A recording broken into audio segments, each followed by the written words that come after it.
Kur rodas piens?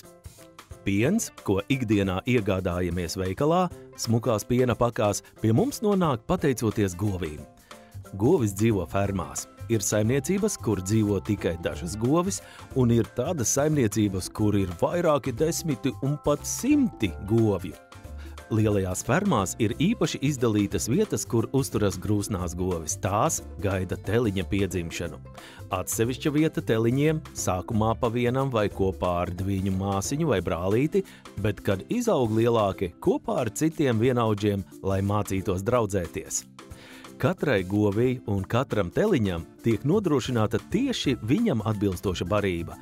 Mazākajiem gotiņas piens, lielajiem atbilstoši vecumam dažādu augu, zāles un graudaugu maisījums, piemēram, kukurūza, āboliņš un lucerna.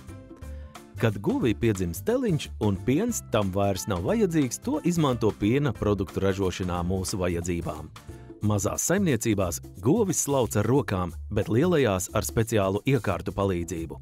Pirms slaukšanas tesmenis tiek nomazgāts un tiek veikta piena kvalitātes kontrole, lai būtu pārliecība par to, ka piens ir atbilstošā kvalitātē un gotiņa ir vesela. To visu paveic speciālas datorprogrammas, tādēļ informācija par katru gotiņu tiek saņemta uzreiz reālā laikā. Kad piens tiek izslaukts un pārbaudīts, tas tiek pildīts lielās cisternās. Tur tas tiek atdzesēts un vēlāk to nogādā uz piena kombinātu pārstrādei.